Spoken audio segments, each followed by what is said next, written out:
हाँ बच्चों, आज प्रश्नावली 3 ये चालू करते हैं। इसके पहले, दूसरे, तीसरे, चौथे 4 क्वेश्चन बता दिए।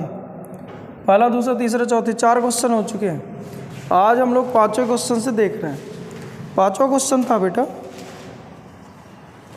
5वां क्वेश्चन था कि एक व्यक्ति कुछ मासिक वेतन पर नौकरी शुरू करता है और प्रत्येक वर्ष उसके वेतन में एक नियत वृद्धि होती है। यदि नौकरी के 4 वर्ष बाद उसका वेतन 2200 रुपये हो और 15 वर्ष बाद उसका वेतन 2750 रुपये हो, तो प्रारंभ में उसका वेतन कितना था और वार्षिक वृद्धि कितनी थी। तो प्रारंभ में वेतन मतलब प्रारंभिक जो वेतन है उसको मान लीजिए x रुपये था, और जो वार्षिक वृद्धि है, वार्षिक वृद्धि मान लीजिए, वार्षिक वृद्धि मान लीजिए y रुपये। क्यों, ये चीज़ मान लीजिए, माना कुछ ऐसे घटनाएं हो रही हैं। अब क्या कह रहा है, 4 वर्ष तक उसने नौकरी करा तो उसका जो वेतन बन गया इस समय पर 22 रुपये बना। तो ये नियत वेतन तो उसका जुड़ा ही है, और वृद्धि 4 वर्ष तक वृद्धि हुई होगी, पहले वर्ष फिर दूसरे वर्ष फिर तीसरे वर्ष। तो इसका मतलब हम 4y कर दें। बात समझे ना, ये तो कांस्टेंट है बेटा, ये कभी ना घट रहा है और ना ही बढ़ रहा है। जो उसका मूल वेतन था वो कांस्टेंट है। वृद्धि प्रत्येक साल होनी है। एक साल में वृद्धि हमने कितनी मानी, x, और 4 साल तक वृद्धि हुई, और जब वृद्धि और मूल वेतन दोनों जुड़कर 2200 रुपये बना, तो 2200, ये समीकरण आपका पहला बन गया। और फिर कह रहा है 15 साल में, 15 वर्ष बाद उसका जो वेतन बनने लगा वो 2750 रुपये मिलने लगा पर जो मंथ।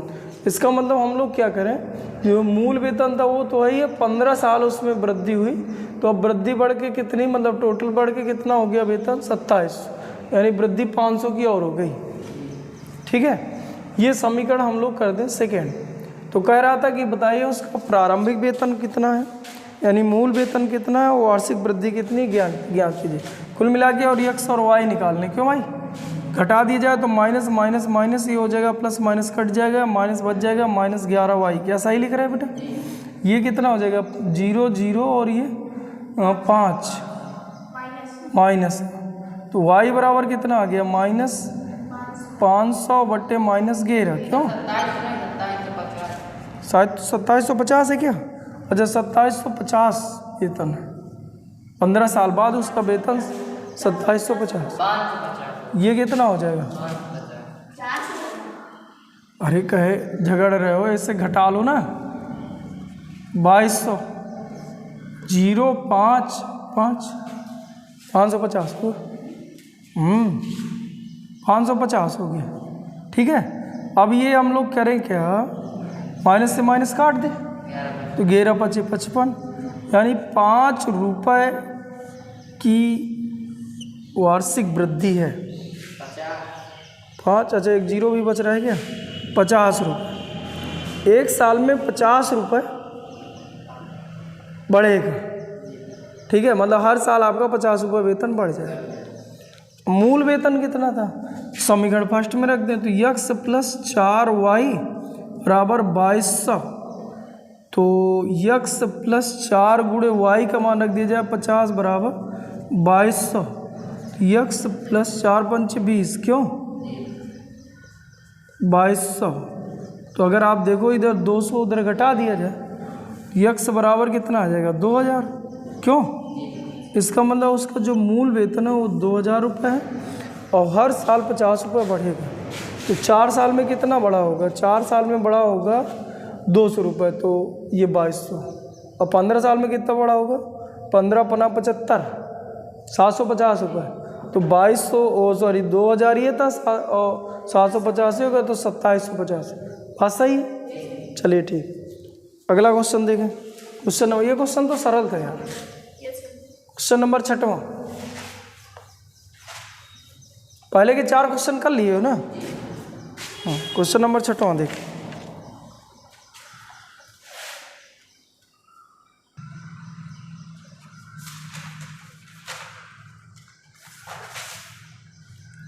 देखते हैं क्वेश्चन नंबर छठवें में क्या कहा है बेटा, करा एक मेवे के 700 ग्राम के एक पैकेट की लागत, 700 ग्राम मेवा है, मेवे के 700 ग्राम पैकेट की लागत 72 रुपये है। इसमें कुछ काजू हैं, मेवे में दो चीज़ें मिली हैं, एक काजू और दूसरा किशमिश। हाँ चलिए ठीक, काजू और किशमिश है। तो और क्या कह रहा है, काजू का जो भाव है 96 रुपये, इसका जो भाव है 96 रुपये प्रति किलोग्राम, और किशमिश का जो भाव है ये 112 रुपये प्रति केजी। तो कह रहा है कि ज्ञात कीजिए कि पैकेट में दोनों मेवों की तौल अलग अलग कितनी है। इसका मतलब ये कितना है, कितना ग्राम ये है और कितने ग्राम ये हमें ज्ञात करके दिखाना है। क्यों?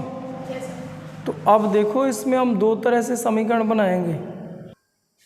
हाँ बच्चों, इसमें क्या करें, एक बार हम लोग इनकी मात्रा ज्ञात कर लें। तो मान लिया जाए कि माना जो है काजू की मात्रा जो है वो x ग्राम है, बात समझ में आ रही, और जो किशमिश है उसकी मात्रा कितनी मान लें, किशमिश की मात्रा मान लीजिए y ग्राम।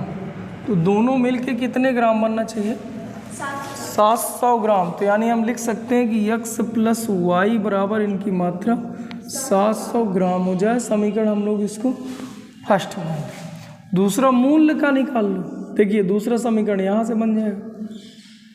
अब देखिए बेटा, ये 96 रुपये 1 किलो का मूल्य है, यानी हम इसको लिख सकते हैं 96 रुपये प्रति 1000 ग्राम। किलोग्राम को ग्राम में बदल इतना मतलब 1 ग्राम जो काजू है इतने रुपए का है, और अपने पास कितना काजू है, x ग्राम। तो x का गुणा कर दें, गुणा समझिए ना, गुणा करने में समझिए ना भाई। अगर हमें 1 ग्राम की कीमत पता हो, हमें पता हो कि x ग्राम हमने ख़रीदा है, तो गुणा कर दो तो टोटल की कीमत निकल आएगी। तो हम क्या करेंगे, 96/1000, ये 1 ग्राम की कीमत है, काजू के 1 ग्राम की कीमत है, हमने x ग्राम खरीदा था तो गुणे x कर दिया जाए। और इसी तरह हम ये कीमत निकाल लें और टोटल कीमत कितनी हो जानी चाहिए, 72। अब इसके जो 1 ग्राम की कीमत होगी तो 112/1000 ग्राम, ये 1 ग्राम की कीमत है। और हमने जो किशमिश है y ग्राम खरीदा था, तो इसका मतलब 112/1000 में गुणा कर दें y का, तो जो टोटल इन दोनों की कीमत है वो हो जानी चाहिए थी 72 रुपये। ये समीकरण आपका सेकंड बन जाए। अब इन दोनों को सॉल्व करना है तो मात्रा अलग अलग निकल आए। यह समीकरण सेकंड में थोड़ी सी और करो, इसको हम कर लें 96x प्लस 112y बराबर 1000 कामन लेके 13 गुणा कर दो, ये 72000 आ जाएगा। इसको समीकरण सेकंड मानो, या इसी को थोड़ी सॉल्व कर लो। अब देखना है बेटा, अब देखिए इसमें से हमें x और y निकालना है, x और y निकालना है। तो अब मुझे लगता है समीकरण फर्स्ट में 96 का गुणा कर दें और फिर घटा दिया जाए, तो ये आपका हो जाएगा 96x प्लस 96y बराबर 96 गुणे 700, और ये हो जाएगा 96x प्लस 112y बराबर 72000। घटा दिया जाए तो ये प्लस माइनस का माइनस कट जाएगा, और ये घट जाएगा तो बेटा कितना बचेगा, 96 400 और 12 उधर, तो 12 4 16 माइनस का 16y बराबर, ये घटा पाओगे बेटा, ये भी माइनस का हो जाएगा। ये आप क्या करो, 00 ऐसे लगा दो, गुणा कर लो पहले। तो 7 छंग 42 की 2 हासिल है 4, और 7 ने 63, और 63 और 4 67, और माइनस 72000 घटा पाओगे, ऐसे 72000 ऐसे कर लो, और 67 200 ऐसे कर लो। 0 0 10 में 2 जाएगा 8, हाँ बचेगा आपका 1 तो हो जाएगा 11, 11 में से 7 चला जाएगा तो 4, ये 6 में 6 चला जाएगा 0, क्यों बेटा?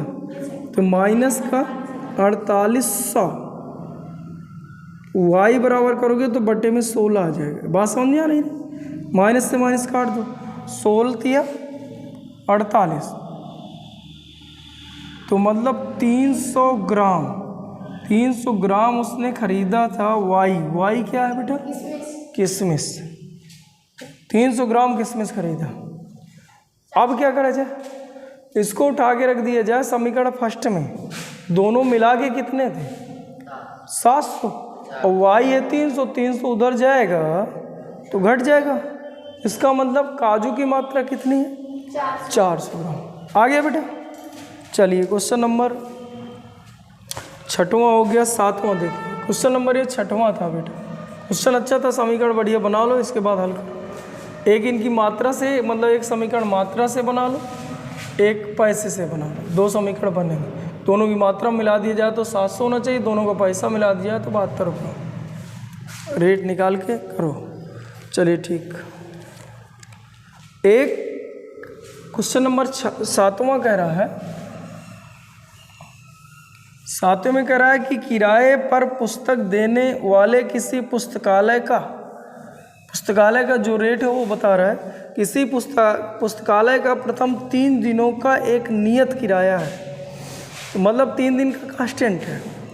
इसके बाद प्रत्येक अतिरिक्त दिन का अलग किराया है। सरिता ने 7 दिनों के लिए एक बुक पढ़ने के लिए लेती है और 27 रुपये अदा करती है, जबकि सुशी ने पुस्तक 5 दिनों तक पढ़ने के लिए लेती है और 21 रुपये अदा करती है। नियत किराया और अतिरिक्त किराया ज्ञात कीजिए। तो देखिए बेटा, 3 दिन का नियत किराया है, 3 दिन का नियत किराया मान लीजिए 100 रुपये, ये मान आ रहा है बेटा। और शेष मतलब जो अतिरिक्त किराया है, अतिरिक्त किराया पर डे का मान है, प्रत्येक दिन का अतिरिक्त किराया y रुपये मान रहा है बेटा। अब पढ़ोगे क्वेश्चन सॉल्व हो जाएगा। अब उसने कहा था कि भाई किराए में पुस्तक देने वाले किसी पुस्तकालय का प्रथम 3 दिनों का किराया नहीं था, तो 3 दिन का किराया हमने इकट्ठा मान लिया है। और फिर कह रहा है कि इसके बाद प्रत्येक अतिरिक्त दिन का किराया लगा, तो प्रत्येक अतिरिक्त दिन का किराया हमने y रुपये माना। 3 दिन का किराया नहीं गया था, इसके बाद प्रत्येक दिन का जो है अतिरिक्त किराया है। सरिता ने 7 दिनों के लिए पुस्तक पढ़ने के लिए लिया, 7 दिन अपने घर पे रखी बेटा। अब 7 दिन रखने का मतलब 3 दिन का तो नियत किराया लगा होगा ना, तो अतिरिक्त किराया तो 4 ही दिन का लगा होगा, तो यानी 3 दिन तो हम वैसे निकाल दें, उसको ही 100 रुपये माने।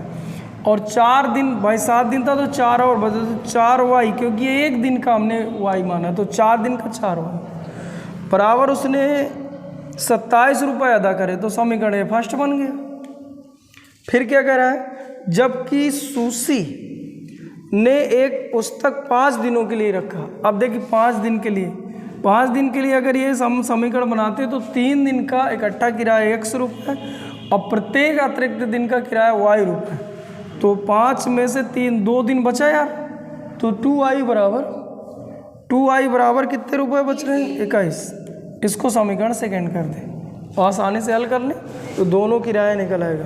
तो नियत किराया ज्ञात कीजिए। नियत किराया देखो, इनको थोड़ी हल करें क्या, घटा देते सीधा, तो ये माइनस माइनस माइनस एक हट गया होता, तो ये 2i बराबर ये कितना बचा होता? 6 है। तो y बराबर कितना? 3 रुपये। कुल मिला के 1 दिन का कितना रुपये लग रहा है? 3 रुपये है। और 3 दिन का ये कितना है, यानी x प्लस 4y बराबर 27। x का मान चाहिए प्लस 4 गुणे y का मान 3 बराबर 27। तो ये कितना बचता बेटा? 4 3 12, उधर जाएगा 15 रुपये। ये 3 दिन का किराया है बेटा, 3 दिन का 15 रुपये, मतलब कांस्टेंट है पहले, इसके बाद अतिरिक्त। तो कुल मिला के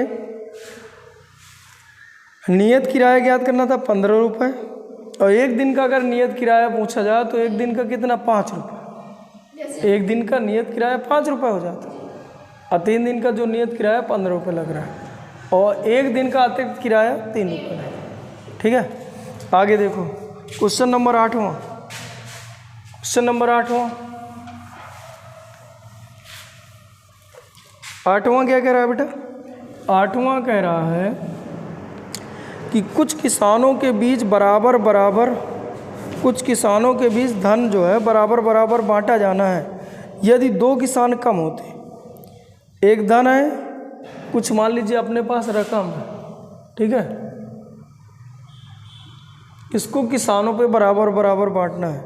अगर 2 किसान कम होते तो कह रहा है कि 50 रुपये अधिक मिलते, और यदि किसानों की संख्या 2 अधिक होती तो प्रत्येक को 30 रुपये कम मिलते।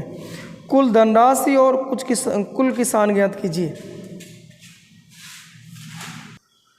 हाँ बच्चों, तो देखिए इसको हल करें।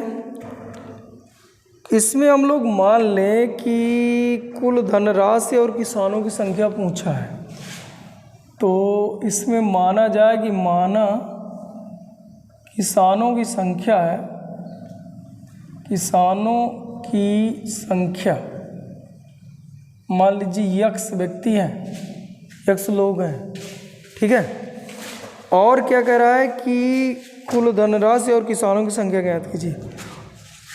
वह प्रत्येक किसान को, प्रत्येक किसान को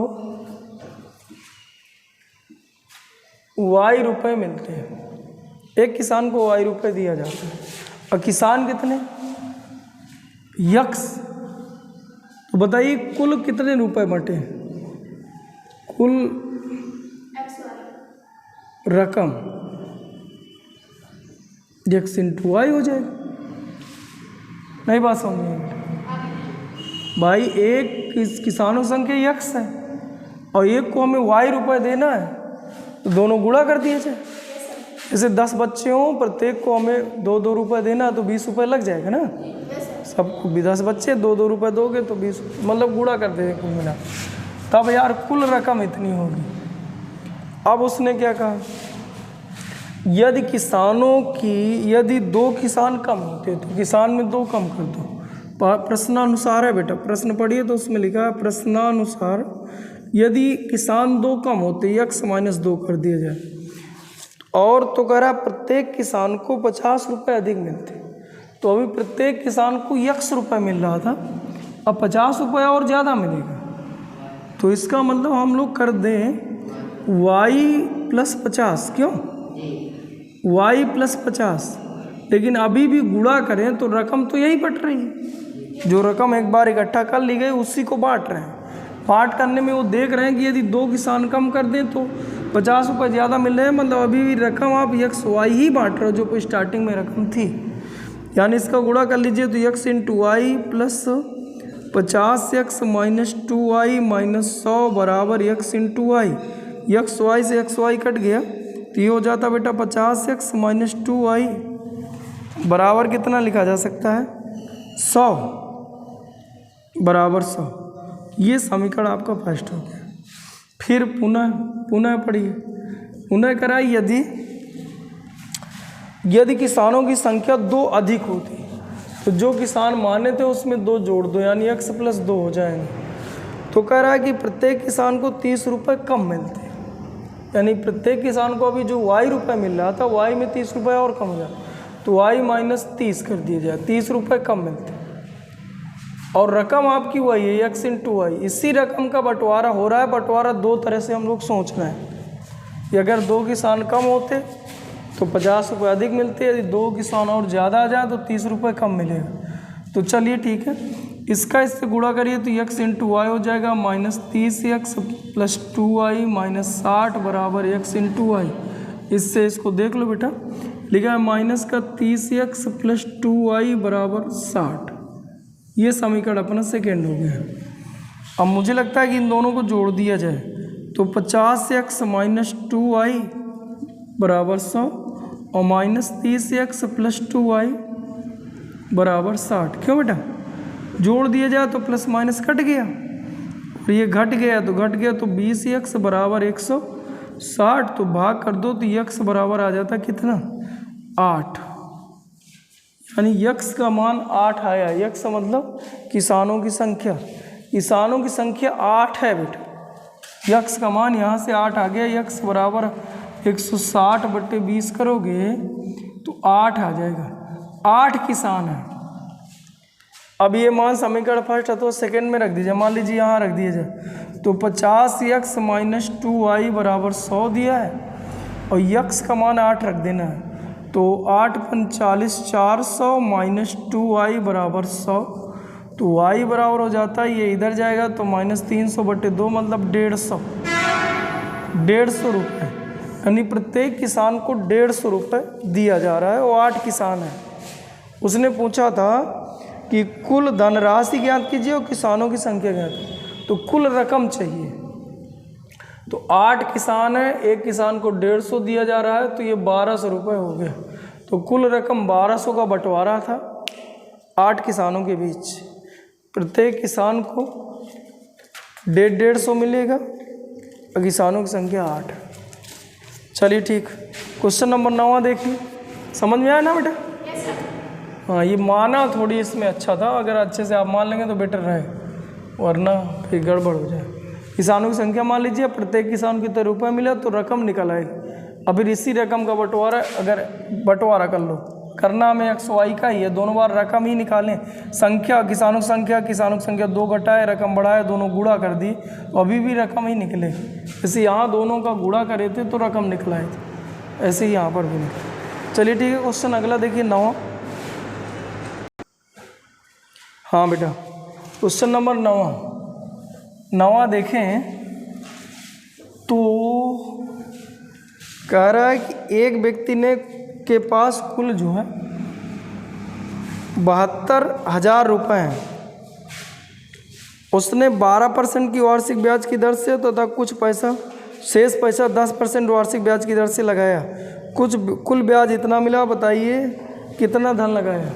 तो लिख लीजिए, माना 12% वार्षिक ब्याज की दर से,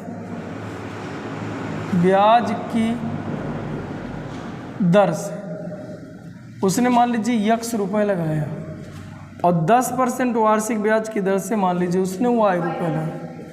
दोनों मिला के कुल पैसा कितना होना चाहिए, x + y। उसने कहा था एक व्यक्ति के पास कुल 75,000 रुपये है।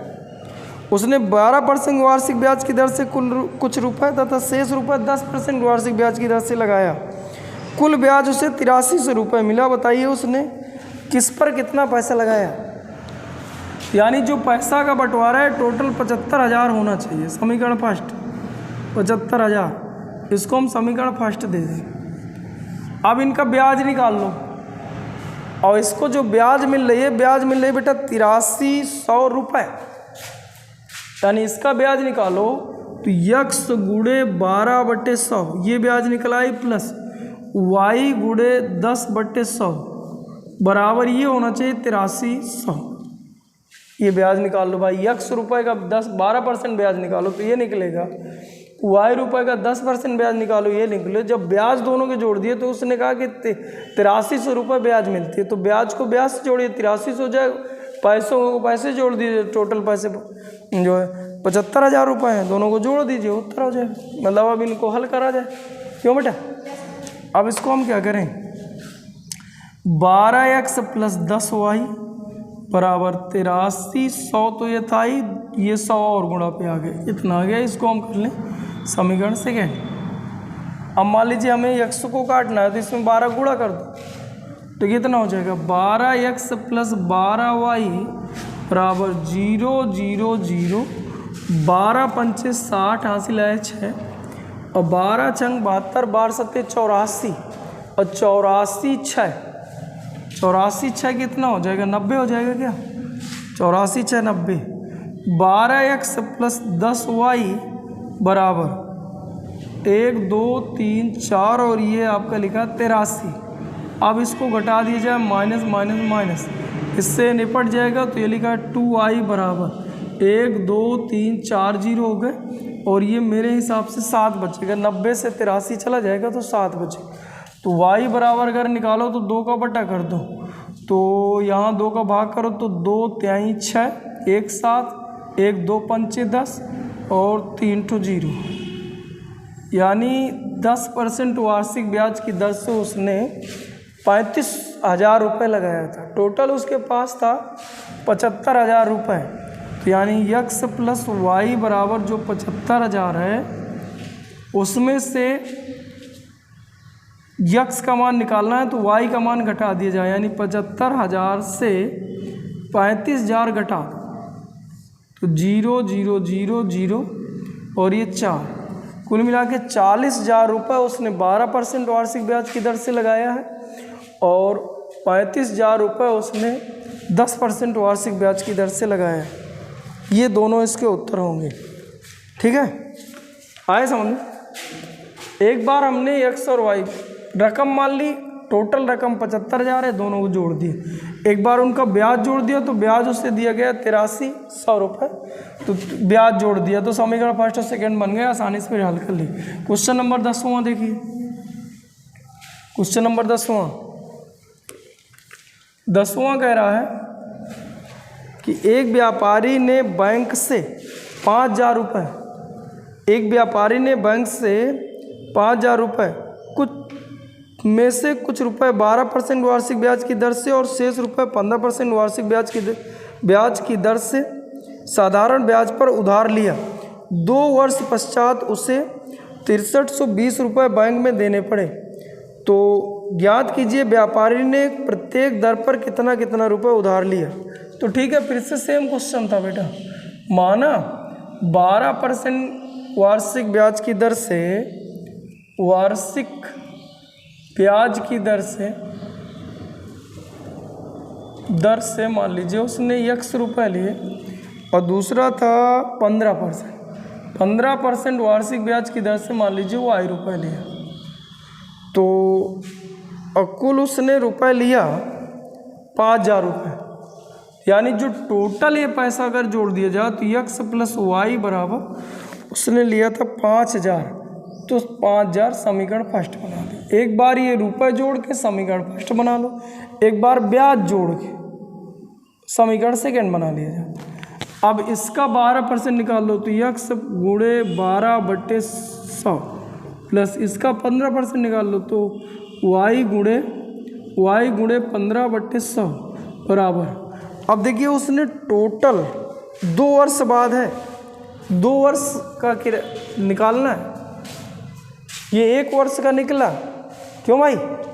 1 वर्ष का इतना, 2 वर्ष का चाहिए तो 2 का गुणा और कर दें। तो इसमें भी हमने 2 वर्ष, इसमें भी हमने 2 वर्ष का गुणा किया। हाँ, 2 वर्ष पश्चात उसने 6320 रुपये दिया बेटा।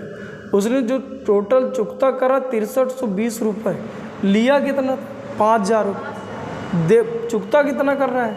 6320। तो मतलब उससे कितने रुपए ब्याज लग गए?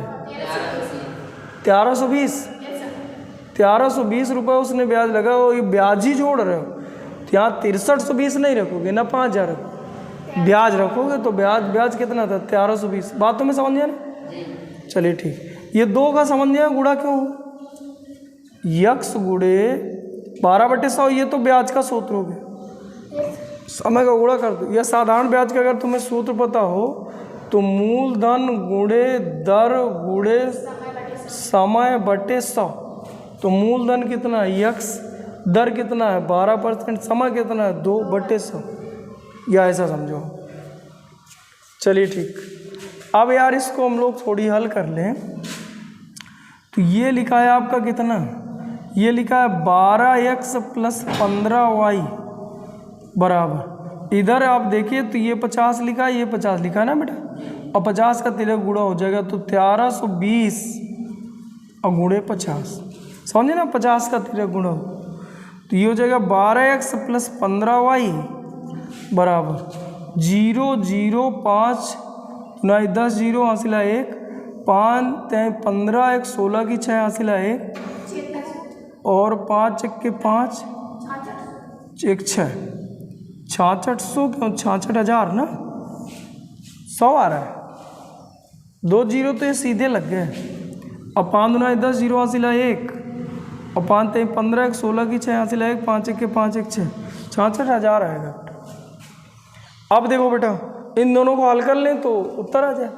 इसमें 12 गुणा कर लो तो ये हो जाएगा 12x प्लस 12y बराबर 0 0 0, 12 पंचे 60, और इधर लिख लो 12x प्लस 15y बराबर ये 66,000। तो माइनस माइनस माइनस ये निपट जाएगा, माइनस का 12 3 15, 3y बराबर 0 0 0 माइनस 6, ये आएगा बेटा। घटा पाते ना, चलिए ठीक, माइनस से माइनस कट गया, ये आ जाता 2,000 रुपये। इसका मतलब हमें समझ में आया कि जो 15% की दर से उसने 2,000 रुपये लिया था, और टोटल कितना पैसा लिया 5,000। इसका मतलब 12% की दर से कितना लिया 3,000। ठीक है, यानी यह समीकरण फर्स्ट में रख देना तो x बराबर 3,000 आ जाए। चलिए ठीक है, ये दोनों रुपए आ गए। क्वेश्चन नंबर 11 देखिए, 11वां देखो, 11वां कह रहा है कि मीना 2,000 रुपये निकालने के लिए बैंक गई। उसने खजांची से 50 रुपये और 100 रुपये के नोट देने के लिए कहा। मीना ने कुल 25 नोट प्राप्त किए। ज्ञात कीजिए 50 और 100 के कितने कितने नोट मिले। हाँ देखिए बेटा, कुल मिला के कितने रुपए निकालने गई 2,000 रुपये। 2,000 रुपये में उसे कुछ चाहिए 50 के नोट और कुछ चाहिए 100 के नोट। तो इसी को मान लिया जाए, ये माना 50 के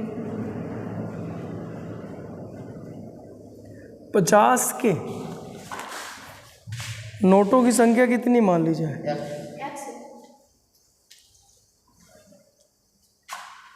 50 के नोट मान लीजिए यक्स है, संख्या नोटों की संख्या, ऐसा कर लो, नोटों की संख्या बराबर यक्स है, और 100 के 100 रुपये के नोटों की जो संख्या है वो कर लिया जाए वाई।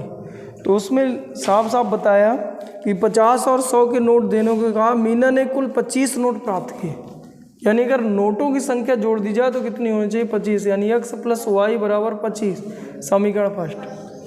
और अगर हम लोग रुपए जोड़ दें तो रुपए टोटल उसे कितना मिलना चाहिए 2,000 निकालने आ गई थी। अब अगर आप सोचो 50 के यक्स नोट है, तो अगर हम लोग पैसा निकालते हैं तो इसका इससे गुणा करते नहीं, बात है समझ। मान लीजिए 50 के अपने पास 2 नोटें हैं, इसका मतलब 100 रुपये है ना। तो मतलब हम लोग क्या करें कि यानी 50x, तो ये 50 के कुल पैसा निकला है। इसी तरह 100 के y नोट है तो हम 100y कर दें, तो ये टोटल पैसा, ये दोनों पैसा मिलके कितना बनना चाहिए 2,000। ये बात समझिए, बात हम 0 0 0 निपटा दो यार। तो लिखा 5 से भी तो कट जाए, 5 भी निपटाओ, तो x प्लस 2y बराबर 5 चौक 20, 40 आ जाए। ये समीकरण सेकेंड रहा हो, ये समीकरण फर्स्ट, हल हो जाए। सिंपल क्वेश्चन था। इतना कितना आया 50, यानी ये 10 आना चाहिए और ये 15 नोट आना चाहिए। तो 50 के 10 नोट होने का मतलब 500 हो गए, और 1500 ये हो गए, हाँ मतलब 2,000। ठीक तो है, ठीक ठीक ठीक। चलिए क्वेश्चन नंबर अगला देखिए, क्वेश्चन नंबर 12। क्वेश्चन नंबर 12 देखें, 12 में क्या कह रहा है, 12 कह रहा है एक छात्रावास में मासिक व्यय का एक भाग नियत है। शेष इस बात पर निर्भर करता है कि छात्र ने कितने दिन भोजन किया। जब एक विद्यार्थी ए को जो 20 दिन भोजन करता है 1,000 रुपये छात्रावास के लिए व्यय छात्रावास के लिए अदा करना पड़े, जबकि विद्यार्थी बी जो 26 दिन भोजन करता है छात्रावास के लिए 1180 रुपये अदा करने पड़ते। बताइए व्यय तथा प्रतिदिन का किराया, प्रतिदिन का मूल्य ज्ञात कीजिए। तो ये तो सरल क्वेश्चन होते हैं यार, क्यों यार। नियत जो व्यय है छात्रावास का, जो नियत व्यय है मान लो 100 रुपये। आप छात्रावास में आए नहीं कि तुम्हें इतने रुपए देना पड़े। अब आप जिस हिसाब से खाना खाओगे वो प्लस और देना पड़ेगा, नहीं। छात्रावास में रहने का एक निश्चित किराया है, फिर जो खाने पीने का वो अलग से है। तो प्रतिदिन के भोजन का जो है, प्रतिदिन भोजन का व्यय मान लिया जाए y रुपये। अब क्या है, एक विद्यार्थी ए है, ए ने क्या करा कि 20 दिन भोजन करता है और 1000 रुपये देना है, यानी यक्स तो उसे हॉस्टल में रहने का लग गया और 20 दिन खाया, एक दिन खाने का y रुपये देना, तो 20y तो ये हो जाएगा और 1000 रुपये उसने अदा करा। बात समझे ना। और जो दूसरा बंदा है बी, वो 26 दिन भोजन करा, यक्स प्लस 26y बराबर इसने कितने 1880 रुपये अदा करा। बात समझे। इनको हल करिए, गुणा भाग करिए, विलोपन विधि, प्रतिस्थापन विधि, जिस तरह से। तो नियत व्यय यक्स का मान कितना आ रहा है 400 आएगा, ये 400 आ रहा है, और वाई का मान 30 रुपये, यानी एक दिन के खाने का खर्चा 30 रुपये आया। ठीक है, ये तो है। चलिए क्वेश्चन नंबर 13 देखिए। 13 देखो बेटा। यश ने एक टेंट टेस्ट है लिखा, टेस्ट में 50 अंक अर्जित किए। चलिए ठीक, 50 अंक अर्जित किए। 50 लिखा 40 लिखा, ये मिस प्रिंट है ना। क्या लिखा, यश ने एक टेस्ट में 40 अंक अर्जित करे, ठीक है ना। चलिए ठीक है। जब उसे प्रत्येक सही उत्तर पर 3 अंक मिले और अशुद्ध उत्तर पर 1 अंक की कटौती की गई, यदि उसे सही उत्तर पर 4 अंक मिलते और अशुद्ध पर 2 अंक कटते तो 50 अंक अर्जित करता। बताइए उसने जो है कितने टेस्ट में कितने प्रश्न थे। तो क्या करा जाए, मान लिया जाए सही जो उत्तर है, सही उत्तर की संख्या ये मान ली जाए यक्स, और गलत के लिए उत्तरों की संख्या वाई मान ली जाए। तो कुल प्रश्न कितने हो जाएंगे, हाँ तो कुल प्रश्न हो जाएंगे बेटा यक्स प्लस वाई। अब प्रश्न अनुसार पढ़िए। यदि सही पर 3 अंक मिलते हैं, अब मान लीजिए उसने यक्स सही करा तो 3 यक्स हो जाते ना बेटा, और गलत पर 1 अंक कटता तो माइनस का 1 वाई, समझ पा रहे हो। तो उसे कितने अंक मिले, उसे अंक मिले 40। ये पहला समीकरण है।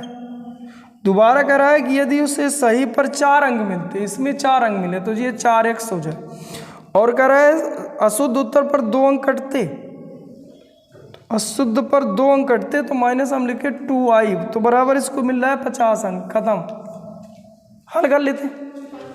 सिंपल सा क्वेश्चन था बेटा। बताइए कितना करें, x का मान कितना है, सही उत्तर कितने थे उसके, हल करें कोई 15, और गलत कितने थे, गलत थे 5।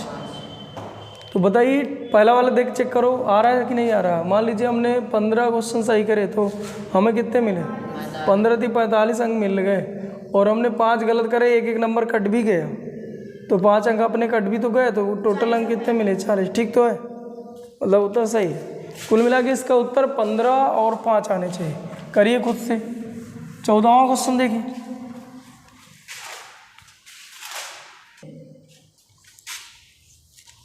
Total question 16।